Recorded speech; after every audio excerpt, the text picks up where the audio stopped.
Over the years, we've had a lot of people say, well, you know, crop rotation's really important because in continuous corn, you can't get as high a yield as when you rotate with soybeans or some other crop. And I would just say, I don't believe that's true at all. There are some things you can do to make continuous corn as good or even better than when you're in rotation. Well, why do farmers say I get less yield with continuous corn versus corn-soybean rotation? Because they have in the past. But it's not just because it was on corn ground that you got lower yields.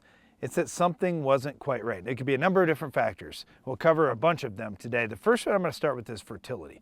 When you think about fertility, coming off a corn rotation versus coming off a soybean rotation, typically there's less nitrogen left over. Coming after that corn, it's a heavy user of all the nutrients, but nitrogen is one that we see if you're in continuous corn, you're going to need more. Now here's another reason why you're going to need more nitrogen, because you've got all that carbon out in your field from all the corn stalk residue. Whether you left the stalks no-till or whether you tilled them in, you've got a lot of high carbon material there that needs nitrogen for the microbes to break it down. So we do need to put more nitrogen out in a continuous corn situation. Often we'll talk about 50 extra pounds, but it could vary a little bit depending on where you're at and what your yield goals are. So nitrogen is a real key. If you don't have that extra nitrogen, you're not going to be able to break down that high carbon residue. This is more of a problem when you go to no-till, strip-till, reduced-till, as opposed to back in the old days, if you would mow-board plow, you'd really chop up that residue and a lot of that nitrogen would become available in year one that is still in those stalks, and a lot of those stalks would be broken down much quicker because of all the bacteria that you put together with it that's in the soil. Again, I just really focus on nitrogen. That's the number one thing on the fertility side. On the insect side, the number one thing is rootworms. You have to have a plan for corn rootworms. There is no rescue option. You have to do it early. You have to start either at planting time with a traded product or with insecticide or both. So I would just tell you on our farm, I'm using Smart Stacks and we're using at least a reduced rate of an insecticide whenever we go continuous corn. One other thing that makes a big difference, Brian, is getting seed placement done just right. Now, if you're going into soybean stubble like the field we're standing in today, no problem. You hardly have any residue at all. You can slice right through it. Everything's going to be great. But if you're going through corn stalks, even if you've done some tillage out there, you're going to have some big chunks of stalk. You're going to have some root balls.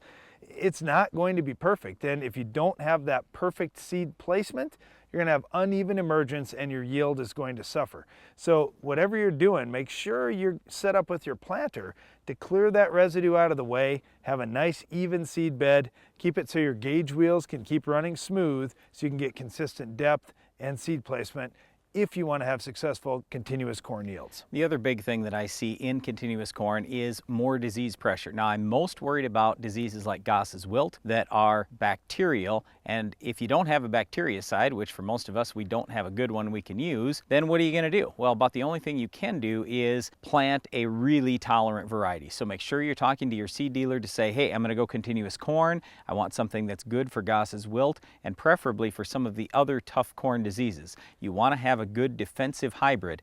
Also, I would strongly consider spraying fungicide. Even if you don't on all your acres, I probably would, at least on my continuous corn acres. On years where it's dry or drier than normal, that seems to be the year that gives, that type of year gives continuous corn the most challenge, because corn really does draw quite a bit of moisture out of the ground. Now this year we're going into an opposite situation in many parts of the country where we were overly wet.